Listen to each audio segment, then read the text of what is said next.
AP రాజకీయాలు ఆసక్తికరంగా మారుతున్నాయి. కూటమిలో ఇప్పుడు కొత్త సమీకరణాలు తెరమీదకు వస్తున్నాయి. డిప్యూటీ సీఎం పవన్ ప్రాతినిధ్యం వహిస్తున్న పిఠాపురంలో నాగబాబు ఎంట్రీతో లెక్కలు మారుతున్నాయి.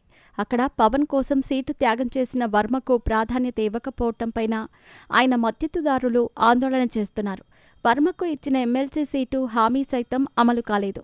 ఈ సమయంలోనే వర్మకు కొత్త ఆఫర్ సంచలనంగా మారుతోంది. దీనిపైన ఇప్పుడు వర్మ నిర్ణయం ఏంటి? పిఠాపురంలో ఏం జరుగుతుందనే ఉత్కంఠ మొదలైంది. పిఠాపురంలో తాజాగా మెగా బ్రదర్ నాగబాబు పర్యటించారు. ఎమ్మెల్సీ అయిన తర్వాత తొలిసారి పిఠాపురంలో నాగబాబు పర్యటన సమయంలో అనూహ్య పరిణామాలు చోటు చేసుకున్నాయి. వర్మ మద్దతుదారులు నిరసనలకు దిగారు. నాగబాబు పలు అధికారిక కార్యక్రమాల్లో పాల్గొన్నారు. పవన్ ప్రాతినిధ్యం వహిస్తున్న నాగబాబు అధికారిక కార్యక్రమాల్లో పాల్గొనటంపైన భిన్నాభిప్రాయాలు వ్యక్తమవుతున్నాయి.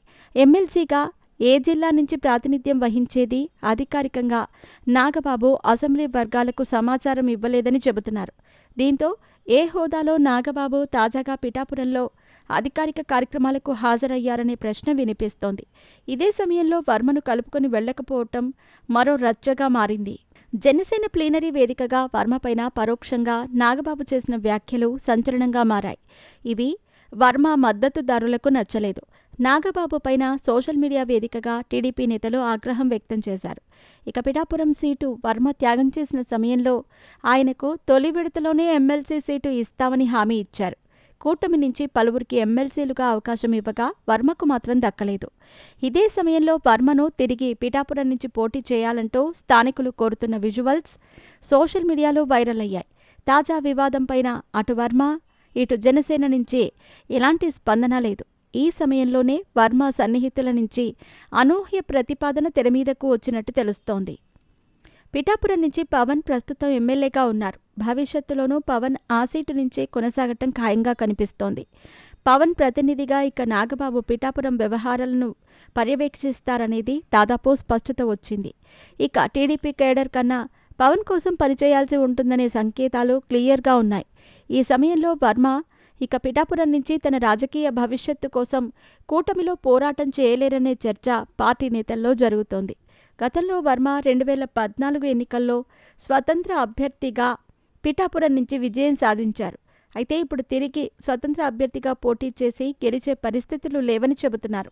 ఇదే సమయంలో వర్మ వైసీపీలోకి వెళతారంటూ కొంతమంది సోషల్ మీడియాలో ప్రచారం చేస్తున్నారు. అయితే వర్మ ప్రస్తుత పరిస్థితుల్లో డైలమాలో కనిపిస్తున్నారు. గతంలో ఆయనకు జిల్లా రాజకీయాల్లో టీడీపీలో సీనియర్ నేత యనమల మద్దతు ఉండేది. ఇప్పుడు యనమల సైతం దాదాపుగా పార్టీ వ్యవహారాలకు దూరంగా ఉంటున్నారు. దీంతో నామినేటెడ్ పదవి వచ్చే వరకు వేచి చూడాలని కొందరు పార్టీ నేతలు వర్మకు సూచిస్తున్నారు. హామీ ఇచ్చినట్లుగా వర్మకు ఎమ్మెల్సీ పదవి మాత్రం దక్కటం కష్టం అనేది అభిప్రాయం వ్యక్తమవుతోంది. మరో ఏడాదిలో నియోజకవర్గాల పునర్విభజన జరగనుంది. ఆ సమయంలో ఒక నియోజకవర్గ బాధ్యతలు వర్మకు కేటాయించేలా తాజా సంకేతాలిచ్చినట్టు విశ్వసనీయ సమాచారం. కాగా కూటమి కొనసాగుతుందని పవన్తో టీడీపీ ముఖ్య నేతలు పదే పదే చెబుతున్నారు. కొత్త నియోజకవర్గాలపైన ఇప్పటికే జిల్లాలో చర్చ మొదలైంది. ఉమ్మడి తూర్పుగోదావరి జిల్లాలో 6 అసెంబ్లీ స్థానాలు పెరగనున్నాయి. కూటమిలోని 3 పార్టీల నేతలు ఈ నియోజకవర్గాల పెంపు స్థానాలపైన భారీ ఆశలు పెట్టుకున్నారు. పిఠాపురం వర్మకు కంచుకోటలాగా ఉండగా కొత్త స్థానంలో పరిస్థితులపైన అంచనా వేయలేకపోతున్నారు. పవన్ గెలుపుకు సహకరించిన వర్మకు ప్రాధాన్యత లేకుండా స్పష్టత ఇవ్వకుండా చేయటం ఆయన మద్దతుదారులకు రుచించటం లేదు. దీంతో ఇప్పుడు వర్మ కొంతకాలం వేచి ఉండే ధోరణితో కొనసాగాలని భావిస్తున్నారు. జిల్లాలో రాజకీయంగా చోటు చేసుకునే మార్పులకు అనుగుణంగా నిర్ణయాలు తీసుకోవాలనే ఉద్దేశంతో వర్మ ఉన్నట్టు స్పష్టమవుతోంది. ఈ సమయంలో టీడీపీ నాయకత్వం ఎలాంటి నిర్ణయాలు తీసుకుంటుందనే చర్చ ఆసక్తికరంగా మారుతోంది. అటు వైసీపీ సైతం పిఠాపురం పరిణామాలను నిశితంగా గమనిస్తోంది. మరికొద్ది రోజుల్లో పిఠాపురం కేంద్రంగా కీలక పరిణామాలు చోటు చేసుకునే అవకాశమైతే కనిపిస్తోంది.